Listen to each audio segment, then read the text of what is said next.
Previously on Oh, the Audacity. All right, y'all. So, this Love and Marriage DC, they have just been doing a lot. I am really, absolutely loving the show.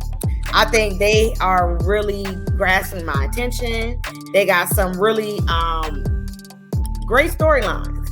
A few I'm a little confused about. I'm gonna start there. So we had two interesting storylines that I definitely want to talk about. So the first one was in the last episode. That was episode 4. We had Joy and Arena. They met at some type of painting shop or whatever. Okay. And Arena, I definitely think that she is basically trying to be the bone collector this year. So we know how got to be one. It's always got to be a bone collector, right? Mm-hmm. She is definitely collecting them bones and bringing it back. So basically, there has been a bit of friction between Joy and Sherelle. And so they went to they had a little girls' date or whatever, and Sherelle has a little fitness type of boot camp thing. Irena said, hey girl, Sherelle invited us all to the little fitness camp, boom, boom, boom. Do you want to go? Joy was like, no, I don't want to go. And she was like, I mean, why not? And I respect Joy because she was just very straight up. Why would I go with someone who who I'm not in communication with? Mm-hmm. I don't talk to this girl. We haven't liked each other for years. We don't follow each other on social media. I'm not interested in going. And I like that. If I don't like somebody, I'm going to tell you straight up, like, no, I don't want to go. I don't want to do it. And this is that. So when people kind of saying, ooh, Joy's being this and that. I mean, at the end of the day, she basically said, nah, I ain't effing with her. Yeah, she knows what she is. She's just saying how it is. So you got to respect how she's giving it up. Like, nah. I'll pass. She said, I'll pass. And she wasn't rude and disrespectful. Mm-hmm. And then she got into the situation, which I think they're going to break down next episode, where she said, she doesn't have a problem. She had a problem with Black, which they always in a group called Mumble Sauce, right? That's a go-go band. And then she basically said that, the business side of it was what really caused their issue. She didn't really go into detail. She surfacely hit it. But she said on top of there was issues with, her best friend and Black, but it's also more of the business side of it. And we all know when you start dealing with business, a lot of friendships can go sour. So I'm very interested to see on how that plays down. But Miss Irena, the bone collector, she decided to go to the fitness camp with all the girls and say, oh, well, I invited Joy, and Joy basically said that, she's not going to come because, she don't like your husband.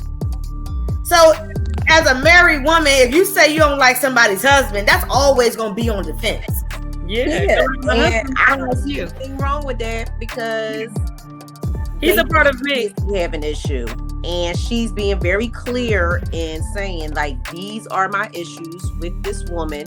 And I'm grown enough in myself to be like, no, I'm not going to be around somebody who I clearly am not friends with. It's not that she has a problem with her. It's just like, I'm not friends with her. Well, why do I want to be in a friendly setting with her if I'm not friends with her? Exactly. Be cordial. But I also understand, I really love the dynamic of it because I also understand both sides. Mm-hmm. Like Joy and Sherelle, they both are just kind of okay, you're not going to talk about my husband. Like she said she don't like my husband. She don't okay, why does she say that? Because as a wife, I always have to defend my husband. And I'm not a wife, but I definitely think that's a duty of a wife to defend your husband. So she okay, why she even mentioning us? Mm-hmm. What's the issue here? So I felt why you acting like you don't know what the issue is? Even though I think it's a petty issue, you know what time it is. Come on now. We know what it is. You know, because they get on TV and they don't want to act brand new. But at the end of the day, why are y'all bringing it up? So for Raina to bring that to Sherelle, she got every reason to say why. Because I would say why too. well, Why is that? Did she really did that? I know she don't F with me. I don't F with her.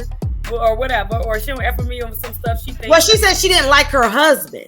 That's what she said. Okay, I'm pretty sure she know why. Because she was in a group with her. You that's your husband. Y'all talk. Your husband probably like her. You know why. Yeah, I feel like I ain't with that oblivious stuff. Because if that was that wasn't the sole reason, but that's the reason she decided to put out there to the group. That wasn't the sole reason. You know, she explained a few little reasons that she had a problem with the girl, and now you're going to bring up the I don't like her husband part. You know that's going to start conflict. You know that's going to create beef. Like, why would you pick that topic? But I also think that it's production. So they're on a reality show. I definitely feel that Sherelle and Joy production knows that there is conflict. So they want to see that played out on TV, which is kind of, like, come on now. Mm-hmm. It's kind of like putting two women against each other. They have been coexisting, fine, not talking. Now you got two women and two husbands in the room. Like, what do y'all expect is going to happen? So, of course, TV wants this to play out in a negative way. So I'm really curious to see how that plays out, because I don't really know Sherelle like that. But I do know Joy. I had a conversation with Joy. She seems like a pretty stand-up girl or whatever. So I'm just very curious to see how she handles that situation. And from what I could see with Sherelle, she don't hold no tongue either. So it's going to be very interesting. If this has not been their first conversation, we don't know. So I'm really interested to see how that play out. And I'm here for all the drama on that. So I'll say that. That's why they do it, because people here for the drama. So you gonna get it. And that's why it continues to be the number one thing that people are watching on TV. Reality TV is here for the drama, and we are here to enjoy it. So what's going on with Ashley and Winter? Okay, so let's just start here. Winter, you already know, boo. Winter, we done had conversations. You know you my boo. I'm gonna say that. This is love and marriage now. Mm-hmm. So I'm just gonna start off with. I'm trying to still understand what is the goal on the show. You know what I'm saying? Because you're not with a man. You you don't have, like, you are a single woman on this show. Yeah, so like, what are you even here for? Just so where's your man at? Let's bring him out, because I know you got one. I heard you got one, so bring him out. Okay, so we're gonna have Winter bring your man out. You have to come on here and tell us where he at. So that's one thing. But so Ashley and Winter, they got into a little speckle at the end of the show, and it's like, for me, where you got two people that have clearly said they don't like each other. Mm-hmm. So we got Sherelle, who invited both of these people to this event. We know they don't like each other. Everybody know they don't like each other. That was clear from the first season. So this right here is going, now we in a small space in a small room. So Winter's basically like, all right, bye, whatever. And then her girl, Ashley girl, Alicia, was like, what you like? Who you talking to? Because her best friend, Ashley's best friend, obviously gonna ride for her. Like, okay, why you saying bye over here? No one's speaking to you. Immature. Sorry. Do you think it was immature? Very. I feel like it was a little immature on the behalf of Alicia, the friend, because she didn't have to say anything. A silence speaks volumes. Like, you didn't have to say anything to Winter. She didn't address you, so you didn't have to say anything to her at all. That's like you're going into it trying to pick a fight. Like, you want her to say something. It's reality TV. They want it to smoke. It's so corny. Like, you want to be mature, older women setting examples, or do you want to be ratchet? It's like so easy to be ratchet. Like, they didn't have to do that. I don't know. I don't dislike nobody, but come Well, on. Ashley was quiet in the beginning. Like, she didn't say anything. She was taking the high road. She was making them faces. She could make a face. She can make a She's making face. them Oh, faces. Ashley Boo makes them faces Like, Yes, she was making them faces. you know, I don't but like your face. What is she like? held her I don't tongue like and your wasn't face. saying That anything shit was until it got brought to her, and now she's like, "Oh, well, this is what I have to say about that." Yeah. You know. But at the end of the day, like, okay, so at the end of the day, I feel like Ashley, me and you have conversations as well. I love your storyline on this show, but I was so mad that you even stooped down to that level Because to even let this situation get to you, because you better than that. You bigger than that. Like, you know, you don't like if I know I don't like this person, what am I gonna say? Like, we've already had the argument last season. We've been there, done that. Like, we have went below the belt, under the belt, in between belts. It's nothing else to say. Like, when I see you like that, you a non-factor when I see you. So I was mad because she already know. Ashley already had stated you a non-factor. Why did you stoop to her level and let this happen? You know what I'm saying? And let this play out on TV, because and it was production. Like, you already know that whole scene was curated by production. Yep, they're gonna try to get you into the little tips. It was production. Yeah, but we are curated that.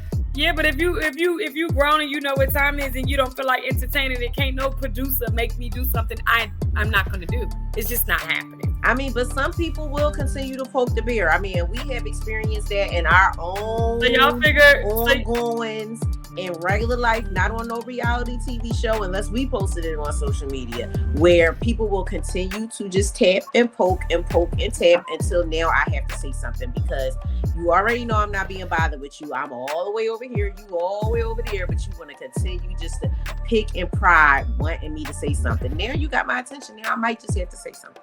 But do y'all think that we have a mutual friend, for me, it's a problem for me if you invite me to a situation where I do not like the other person. So should friends group be mixed? That's the thing. Like, don't invite me in a space without telling me. Don't blindside me with a chick that you know I don't like, and then want to sit there and have a kumbaya moment, because it's not going to be pretty. You know I don't like shorty. Well, then get up and gracefully dismiss yourself from the situation. But why would you even invite me? And then without telling me? Why would my friend invite me somewhere without telling me somebody that I don't like is there? Because she's not your friend. Stop saying, why would my friend? A friend wouldn't do that. Okay, that's fair. So, that's fair. No, I feel like a friend would do that, because again, we have experienced all of this in our regular lives that are not for TV, where there has been people that are around that we may not necessarily get along with, but they get along with maybe a majority of the rest of the friend group, or the main person that is having the function in the friend group. So they're inviting their friends. You know, so yeah, are you I can't say that they're not my friends, because but in our group us. So are y'all not my friend because y'all invited people that I don't get along with to something? There's a difference, Tay, because in our group, if that other person that you don't rock with is gonna be invited, you are told that. You are also asked, do you mind? If you say you don't mind and you don't have a problem, then don't have a problem. If you have a problem with it, speak up and say you got a problem, and I guarantee that new person won't be there. So if I have a problem, everybody already going. Just then, if you're asked, say it. If y'all come to me and say, "Hey, Jacqueline, I know you don't rock with da da da da.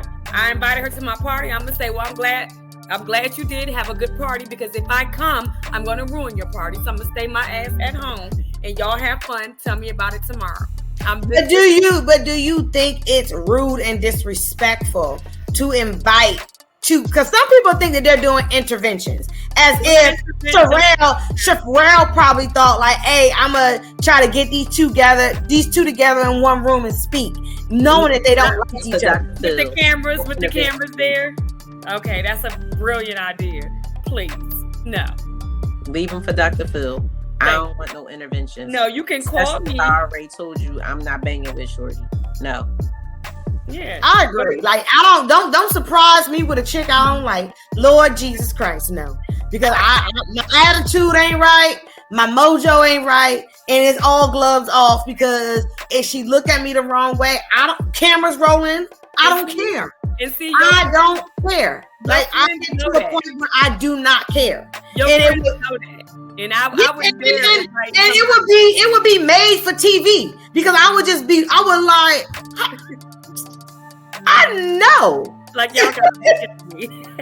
Y'all are kidding me right now. Y'all are kidding me right now. And Ashley, she tried. She was just like, she had her head turned. She was like, and then when they took it outside, it was like, you know what, girl, I told you I don't like you already. We don't went through this. And Winter's like, okay, and so it says, ugh. But my thing with that was, Winter was leaving. You should have just went on ahead and left. Now that Ashley is standing outside talking to Sherelle, you want to re-enter back into the conversation. First of all, nobody over here is talking to you. She was brought back in the conversation because when she said bye to who she was cool with. No, I'm talking about when they was outside. When they were outside, Winter was outside before everybody, and she was already leaving. Mm-hmm. And then Ashley and Sherelle stepped outside following that. Well, let's be clear. Production basically was like, hold on. I'm a advocate for Winter. And I know these people in production, okay? I know that they told her to hold on, wait, we gonna get her outside. You know what I'm saying? Because they gotta make good TV. And Winter was like, because anybody in a right mind, if cameras wasn't rolling, probably would have left, right? Mm-hmm. But because cameras are rolling, you react to things differently. Yeah, I can imagine. So I think that Winter probably was just like, well, shit, like, okay, well, is she about to come outside? I'm just curious. Some more. Huh? I said, to do what? Just to antagonize some more. Like, and it worked. To do what? Y'all know antagonizers are welcomed in reality TV. Every show, every reality show has that antagonizer that is on point at the right time, is going to get it stirred up and get it popping. And get it time. Every time. Like, y'all know how we go. Like, you invite her if you want to. I'm letting you know. I'm coming. So show up if she wants to. Whatever comes out my mouth, it's coming out my mouth. What I said. Look, don't blame me. You've been warned. So in the next scene of Love and Marriage, because that was one thing. So in the next thing of Love and Marriage, because this is like deep. So the next thing of Love and Marriage, there was a very sensitive topic that they have created this storyline on, based on Ashley, Quicksilver, and Arena and her husband Jamie. So Arena and Jamie, I absolutely definitely think that I love their storyline. I love their family. So they have a son, an older son, and he has expressed that he's dealing with some emotional trauma, and they are struggling, basically trying to he's been getting in trouble with the police and all this stuff like that. So they're basically trying to figure out hey, we trying to do everything we doing, but you keep getting in trouble, and it's like we don't know what else to do, right? So he basically had made comments that he was feeling like he wanted to self-harm himself. Mm-hmm. So Quicksilver, they decided, hey, let's take them out. We was gonna go-kart riding, blah blah blah blah blah, and then they invited them out to eat and this and that, and so they kind of blindsided them and basically was like, hey, we want to talk about your relationship with your son, which most people kind of be like, whoa, kids is off limits.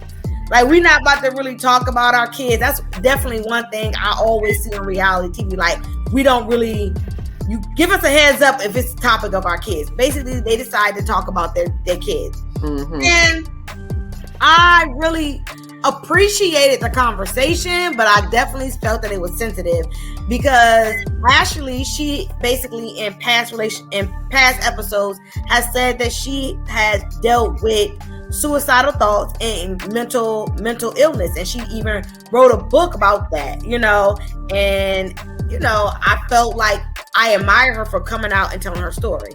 And she basically wanted to tell Jamie, like, hey, this is, if your son is saying that he is dealing with issues and mental issues, take that serious. Mm-hmm. And Jamie was basically like, oh, he's doing too much, or he a bum, da da da da. And they didn't appreciate that. So what do y'all think about confronting another couple or family about their child dealing with mental illness? So my opinion on that scene in particular is very direct. When it initially happened, they were in a group setting, and Jamie was saying what he was saying in a group setting. So if you're saying these things in a group setting, now you're opening yourself up and your family up to outside opinions. So I don't really think that, Quicksilver and Ashley were wrong in, coming to them to talk about it. They probably could have approached it in a little different manner, maybe not like somewhere outside where other people can hear our conversation or things like that.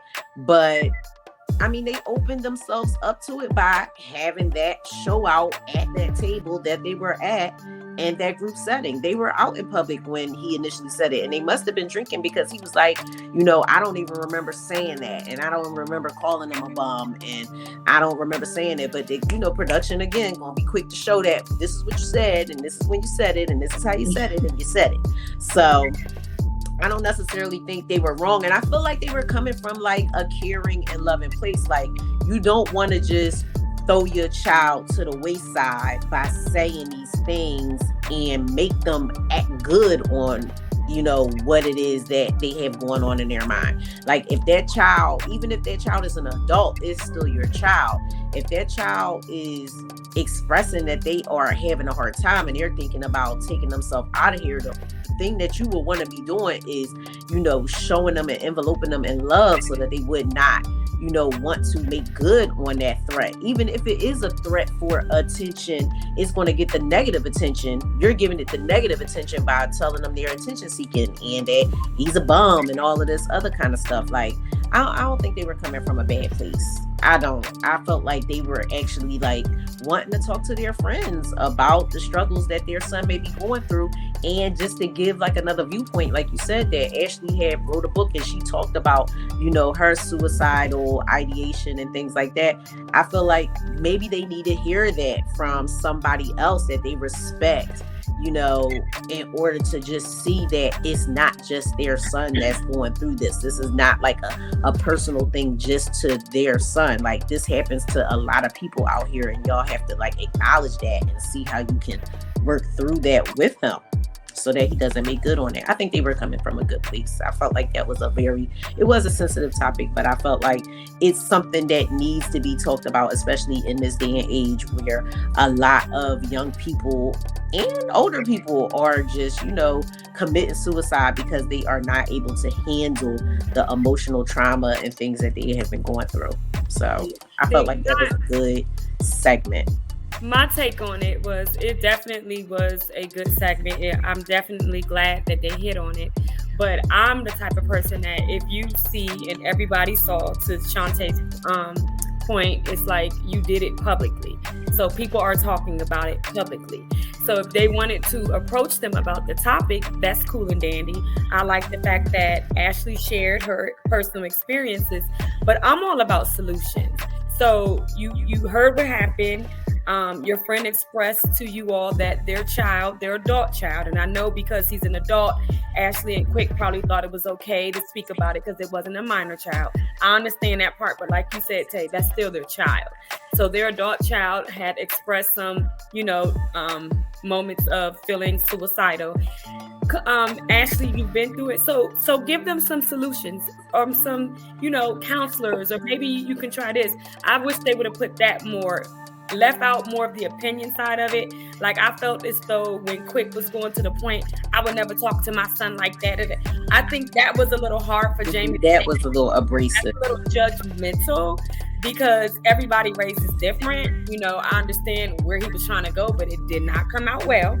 And I feel as though, yes, Jamie did call his son a couple of names, and that was wrong. But, once it was pointed out, he kind of apologized. He really didn't apologize. He definitely apologized. He definitely didn't apologize. He said, I didn't remember saying that, and I was wrong. He didn't apologize. He acknowledged that he said it. He acknowledged it. Yeah, he did acknowledge it. He couldn't say he didn't because production played it back.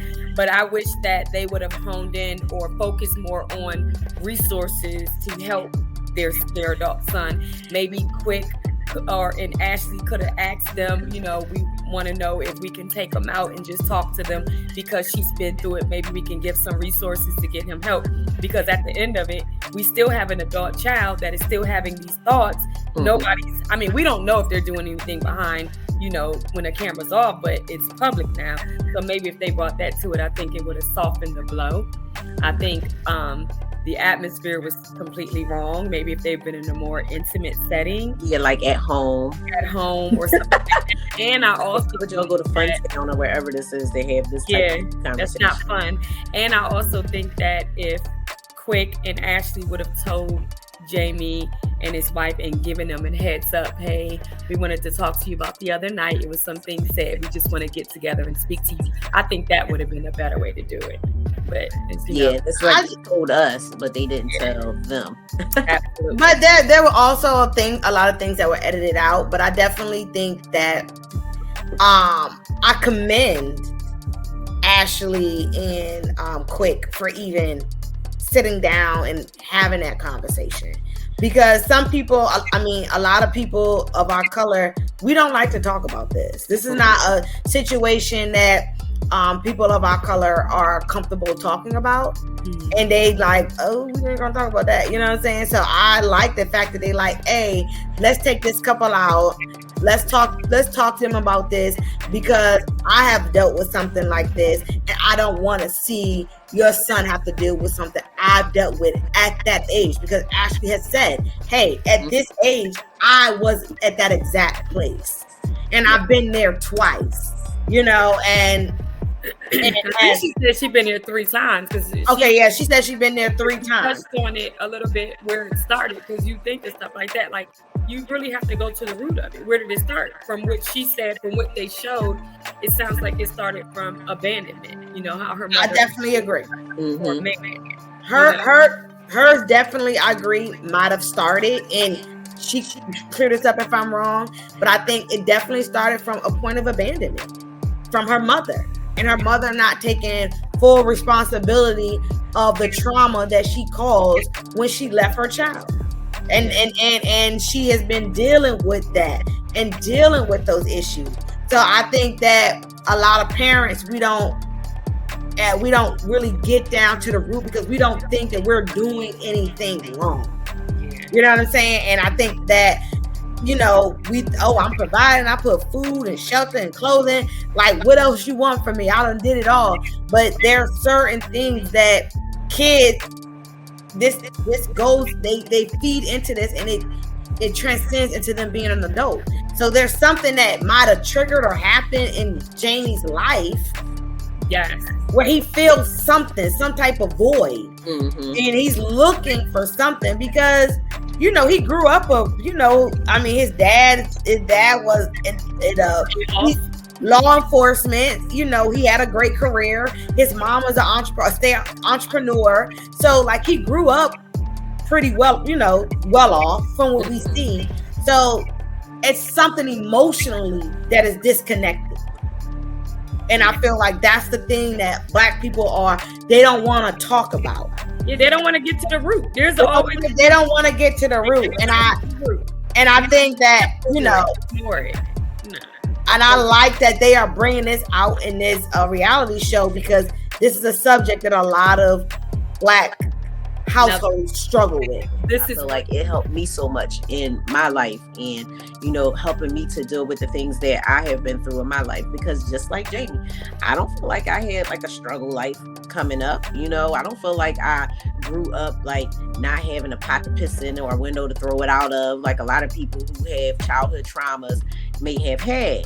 But I had other issues that I was dealing with, in my life, and that manifested into my adulthood. And then as I became an adult, it just became a little bit harder to, manage my emotions and manage the way I was feeling about things. So therapy is, one of the great things about living in this century that we live in, and it's so openly available to everybody. But again, that's like a stigma. People don't want to go get therapy. It's like Black people don't need therapy. Oh, why do we need therapy? We can just talk to our parents, or we can talk to our girlfriends, and we can talk to our friend circle. Like, not all the time. Sometimes you need that impartial person that is just not going to tell you what you need to hear. But you also have to want to help you. You also have to think about the generation. So the generation that we are in as parents, we're like, hey, let's go get our child therapy. Our parents' generation, that was not a thing. It was a stigma. Ain't no go, girl, ain't no therapy. You better go sit your ass down. That's not something that was even considered in our household as growing up as my generation, my mama's generation, their generation. There was no therapy. This is something new. Well, I know in my school, where was I living? Staten Island, 10th grade, Curtis High School. I first learned about peer mediation. Like, I didn't know what that was. I was a peer mediator. So we sat with counselors and we went over how to dissolve conflict. And that was really something interesting. I really was like, oh, I don't got to curse her out. I don't got to cuss her out. Oh, we don't got okay. So I think now we as Black people, we're getting better. We are identifying with things that may have happened in the past, knowing that we need therapy. I don't think it's so much of a quiet thing like it used to be. I think we're getting better. We definitely are getting better right now. But my mama's generation, Jamie, because they're in their they're older than us. So his generation, my mother's generation, that is something that we haven't raised our kids in the therapy lane. Like, oh, let's go get them therapy. We're talking about their kid is in their 20s. 26. Yeah. 26 years ago, that wasn't something Black households was talking about. That still isn't prevalent. We are just coming around in our era to start saying, let me get my child some therapy. Let me go get some therapy. I need help. Yeah. So I think Jamie might be struggling. Like, dang, like I see my child struggling, but he owes me what to do. I don't know what to do, because clearly they want to help. Like they want what's best for their child. Yeah, and I think he sees that, because he said, "I do everything. I give you money." It's like, it's not about money. It's not about having the best tennis shoes. It's not about the having material the best car. It's about you being there. Maybe, like you said, maybe he wanted a type of loving that he didn't receive, because he probably was just getting gifts thrown at him, but his dad wasn't there. But his dad was in law enforcement, so that also long nights. That also plays a part in a person's emotion. Maybe strict, very strict, very direct. Mm-hmm. Like I never dealt with anybody in law enforcement, but I kind of understand the nature of how they are and how they have to be in that field. So it takes a little bit of you got to be able to unplug Yeah, and they bring that home. Absolutely. And how they are at work is usually transitioning into how they are in the house. And it's just like, talk about military families. Y'all both come from military families. Y'all know everything is literally by the book and down that straight and narrow. And there is no in between. So, he probably just growing up with that type of weight of having a parent that is in law enforcement. And then you see he has his troubles with the law. It's just like, that's so odd, right? His father was the law, but it's like it's not odd. It's like that's how it is. It's like preacher's kids. Like preacher's kids will be the wildest kids out there. Like they running the street, they doing all this, and you'd be like, your daddy the preacher down 59th Street Baptist Church. Like, why are you out here acting crazy? And he probably got teased because they're trying to do anything to separate themselves from the stereotypical family. Mm-hmm. He probably was teased. Oh, your father-in-law. Oh, you 12. You know what I'm saying? He probably got teased. Soft. You the ops. So he gotta be extra hard or go extra hard to let them know that he ain't nobody punk. You know what I'm saying? So I think that played a lot into it. I don't know. We'll never know, but I just hope that he definitely gets the help that he needs, and I hope his father hears him and then he understands him better so they can get that bond and that relationship that I know he wants for his son and his son wants for his dad. And I do. And I definitely think that I commend Ashley for being open and transparent with her struggle with this show, because a lot of people are not transparent on reality TV and really come on and say like, hey, I feel, especially bring their mama on television and say, hey, this is what you did to me. Mm-hmm. I didn't appreciate what you did to me, and I feel hurt, because all Ashley is looking for is a form of acknowledgement from her mother. Just acknowledge what you did. Yeah. Acknowledge you left me in the house by myself at 16 years old to be with your man. Like, I have, honey child, I have a 16-year-old. Mm-hmm. And there ain't no way I can leave her in this house by herself. Right.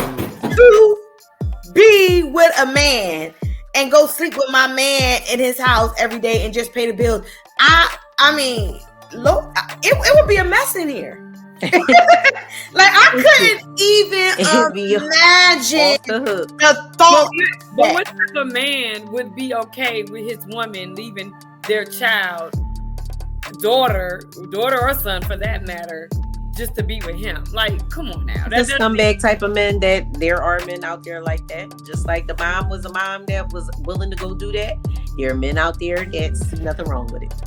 But the mere fact that her mom is like, I didn't do nothing wrong. I took care of you. I took care of you. The bills were paid. Like, and I get like she just wanted you. You was 16 years old. You was bad. I hate, like, you was bad. Like, because I was bad, that means I needed you there to be in my ass 24/7 on my neck, being like, But I can only imagine Ashley probably had all the freedom in the world. Like, her house was probably the turn-up house. Like, y'all just come home house and chill. And she raised herself. Yeah. If I had freedom at 16, the house and myself, oh my God. I only could imagine. I definitely didn't have it. No. I wasn't even that type of child that could have it. I needed to have reinforcement 24/7. I was the type of child that could have it, but I still didn't have it. I would have been sitting right there like, y'all not coming over here. No, I was gonna have it. So I do like Ashley's storyline. I do like that she's being very transparent. And if y'all haven't got her book, go ahead and get that book. And I'm really liking what Love and Marriage is doing this season. And, what's the book called, Cookie? Do That Shit. Do that shit. Yes, do that shit.